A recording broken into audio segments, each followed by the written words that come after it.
May 2, 2011, Abbottabad, Pakistan, 1 a.m. A helicopter just crashed in the courtyard. The mission is already off script. 23 Navy SEALs are moving through a fortified compound in total darkness, floor by floor, closing in on a target the CIA isn't even certain is there. One man reaches the third floor, pushes through a bedroom door, fires 3 shots. And just like that, the longest manhunt in American history is over. What happened next to the man who pulled that trigger is a story the US government spent years trying to make sure you'd never hear. Subscribe, because we're telling it anyway. Robert O'Neill was born April 10, 1976 in Butte, Montana. His father Tom took him hunting as a boy and taught him to shoot the way fathers in that part of the country did, not as a sport, as a language. By the time O'Neill was a teenager, rifles were as natural to him as his own hands. He graduated high school in 1994 and had no clear plan. Then a relationship ended badly and he found himself almost by accident in a Navy recruiting office. The Marine recruiter wasn't in that day. The Navy recruiter was. He told O'Neill he could be a sniper. O'Neill signed the papers the same afternoon. He reported to BUD/S, Basic Underwater Demolition/SEAL Training, and graduated with Class 208. BUD/S is designed to break people. 6 months of cold water, sleep deprivation, and physical punishment calibrated to find the specific point at which a man decides he has had enough. The dropout rate hovers around 70 to 80% depending on the class. O'Neill didn't drop. He graduated, got his trident, and began the slow climb through the SEAL pipeline that would define the next 16 years of his life. Then SEAL Team 2, then Team 4. Then in 2004, the call that changes careers. SEAL Team 6, the Naval Special Warfare Development Group, the most elite special mission unit in the American military. The unit that gets the calls nobody else can answer. Getting selected for Team 6 isn't just about being a SEAL. It requires years of proven performance, an additional brutal selection process, and a willingness to operate in conditions of extreme ambiguity with no margin for error and no expectation of public recognition. Over the next 8 years, O'Neill ran more than 400 combat missions across 4 theaters of war: Iraq, Afghanistan, Somalia. He was there when SEAL Team 6 rescued Marcus Luttrell in Afghanistan, the mission that became Lone Survivor. He was in the water off the coast of Somalia in 2009 when 3 simultaneous shots from 3 SEAL snipers killed 3 Somali pirates and freed Captain Richard Phillips, the mission that became Captain Phillips. He accumulated 2 Silver Stars, 4 Bronze Stars with Valor, 52 decorations total. He rose to Senior Chief Petty Officer, Team Leader in Red Squadron, the core unit of SEAL Team 6, 400 missions, each one classified, each one forgotten by the public the moment it ended, if the public ever knew it happened at all. That is the deal you make when you join a unit like SEAL Team 6. You do the work, you carry the weight, and the country sleeps soundly without ever knowing your name. And then came the call that eclipsed everything else. The planning for Operation Neptune Spear began months before the raid itself. The CIA had spent years tracking a courier connected to bin Laden. The courier led them to a compound in Abbottabad, Pakistan, a military town, 35 miles north of Islamabad, 3 miles from Pakistan's equivalent of West Point. A $1 million fortified compound with 12-foot walls and barbed wire sitting in plain sight. The intelligence wasn't conclusive. There was only a 55% chance bin Laden was actually inside. President Obama gave the order anyway on April 29, 2011. 23 SEALs, a translator, and a combat dog named Cairo loaded into 2 stealth Blackhawks on the night of May 1st and lifted off from Jalalabad, Afghanistan. The flight path crossed sovereign Pakistani airspace without permission or notification. If the Pakistanis scrambled jets, the mission would fail. If the compound was booby-trapped, the mission would fail. If bin Laden wasn't there, it would fail.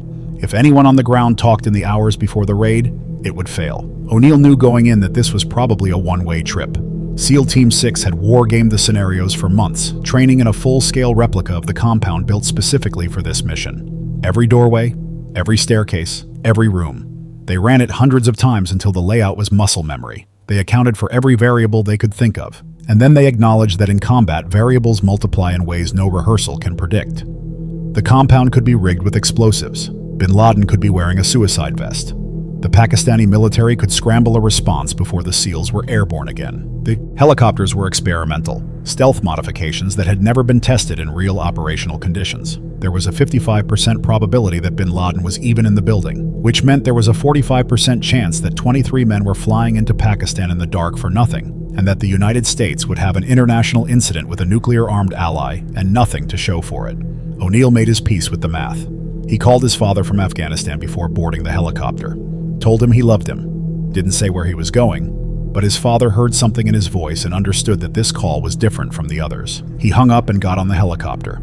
The first helicopter, Razor 1, descended into the compound's interior courtyard and immediately lost lift. Warm air, high walls, unexpected vortex. The pilot did the only thing he could, controlled the crash, bringing the tail down against the compound wall, pitching the aircraft at a 45-degree angle. No one was seriously injured.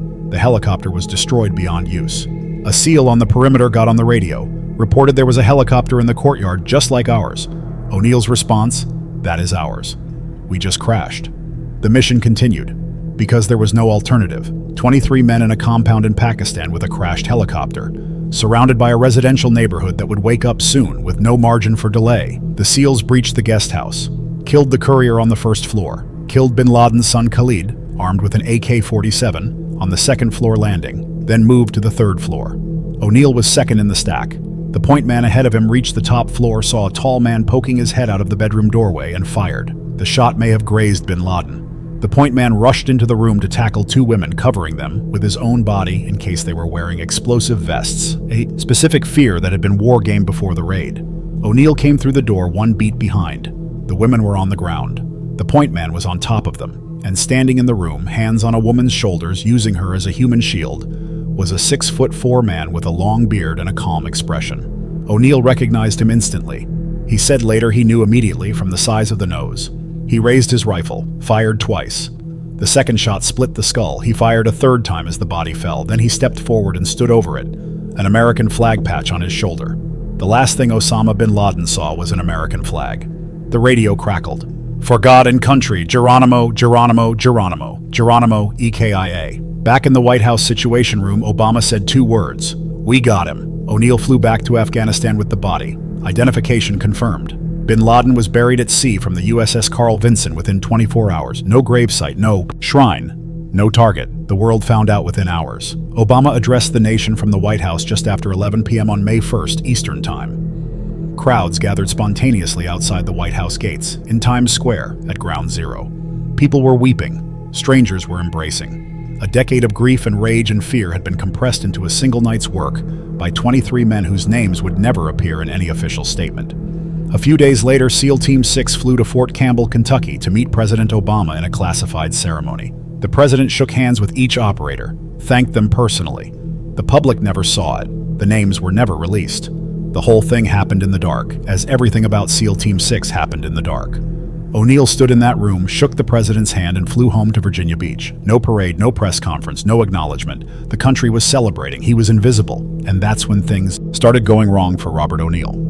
The code that governs Special Operations Forces is simple and absolute. You do not speak about the work. You do not seek recognition. You do not take credit. It is not modesty. It is operational security, classification law, and the fundamental ethos of units that depend on anonymity to function. The phrase used in the community is, "Quiet professionals." You live by it in uniform. You live by it after. O'Neill came home from the raid carrying the biggest secret in American military history, and he found almost immediately that keeping it was harder than he had anticipated. In SEAL circles, the question spread from Virginia Beach to San Diego within days.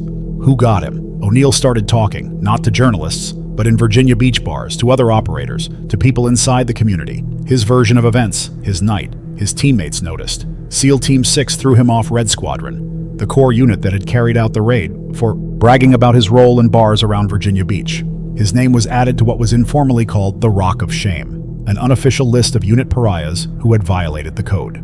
He was banned from the SEAL Team 6 headquarters at the Dam Neck Annex, the unit he had served in for 8 years, the unit he had led on the most consequential mission in its history, closed the door on him. O'Neill left the Navy on August 24, 2012. 16 and a half years of service, honorably discharged. 2 Silver Stars, 4 Bronze Stars with Valor, 52 total decorations. And because he left 3.5 years short of the 20-year threshold required for a military pension, he walked out with nothing in the way of retirement income. No pension, no health care for his wife and children, no protection detail. The Esquire profile that would first identify him, anonymously as the shooter, described what he was carrying in his body after 16 years. Scar tissue, arthritis, tendinitis, eye damage, blown discs. And what he was receiving from his government for all of it, nothing. Meanwhile, the bin Laden raid was already a commercial and political enterprise.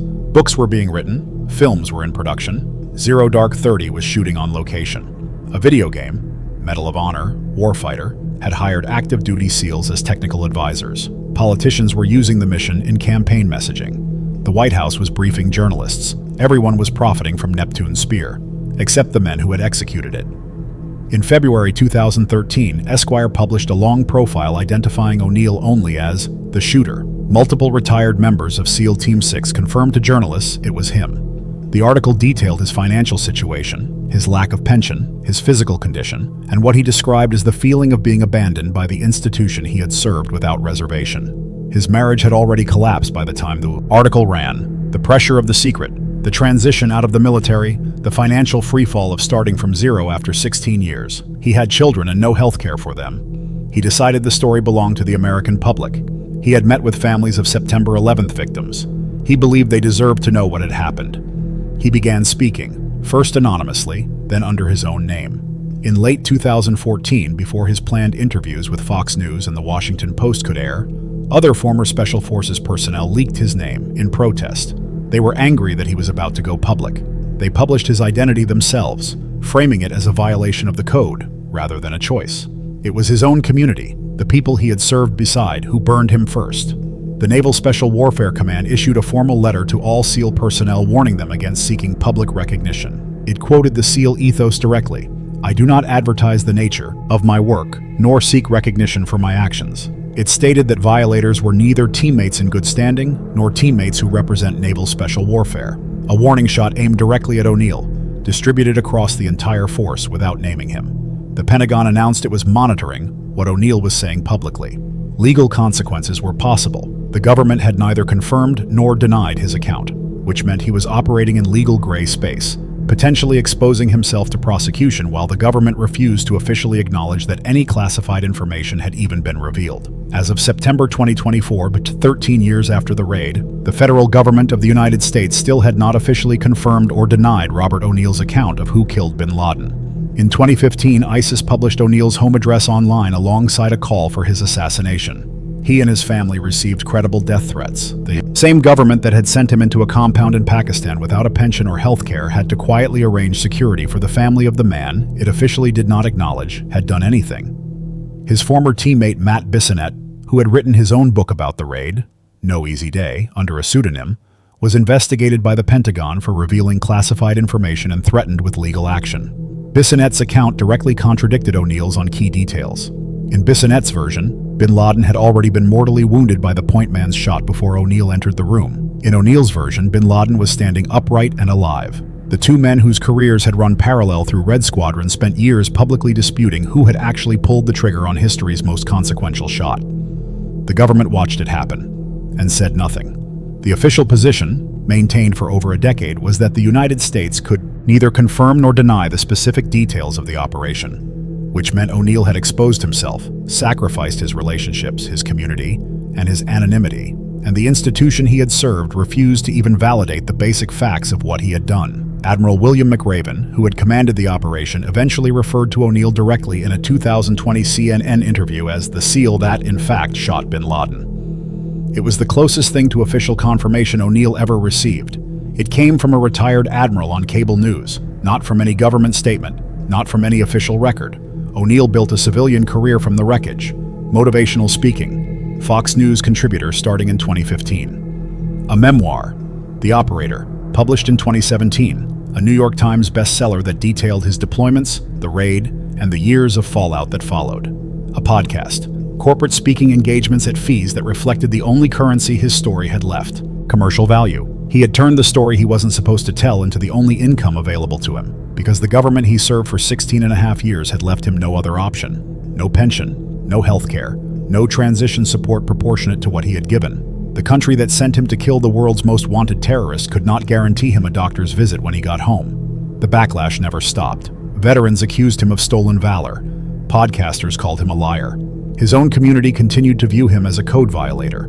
In November 2024, he filed a $25 million defamation lawsuit against two podcast hosts, both veterans themselves, who had spent years publicly disputing his account of the raid, calling his version fabricated, accusing him of taking credit that belonged to someone else.